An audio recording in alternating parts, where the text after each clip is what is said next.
most of the time, our churches want to preach to you a cute version of Jesus. But I'm going to preach today that dangerous version of Jesus. I'm talking about that dangerous side of Jesus that got him killed. That side of Jesus. I'm talking about the side of Jesus where if you preach this accurately, they would stone you or kill you. I'm talking about the type of Jesus that if we were to allow him to grace our pulpits, many pastors would never invite him back because his message would contradict the pastor's agenda.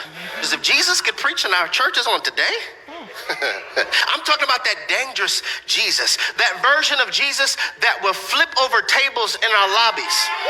That's more about a church brand than the Great Commission.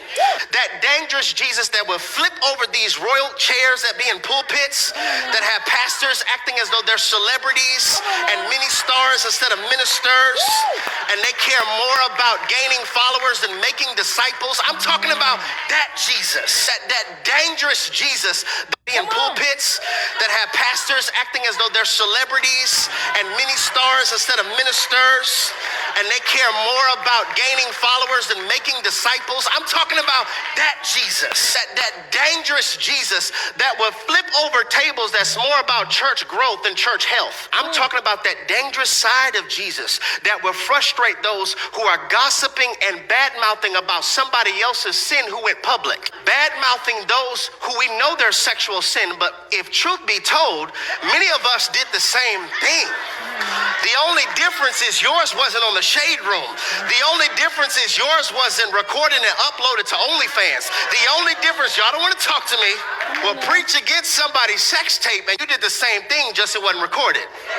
That dangerous version of Jesus that will frustrate racists who claim to be Christian, that will frustrate bigots and frustrate sexism, that dangerous side of Jesus that would frustrate injustice judicial systems who say on our money, in God we trust, and have a Bible in a courtroom that we will put our hands on it to say the truth, but we don't have biblical-based principles to render equality when it comes to verdicts. That Jesus. I'm talking about the side of Jesus that will frustrate the spirit of religion that wants us to look free instead of actually be free. Any place that does not traffic in the love of Jesus, any house that claims to be a church that does not traffic in discipleship and building up one another and loving each other and teaching them sound biblical principles and sound doctrine, that is not a church, that is a business. That is not a church, that is a cult. And our biblical ignorance is a funnel for the false prophet to make profit. Bars. This pastor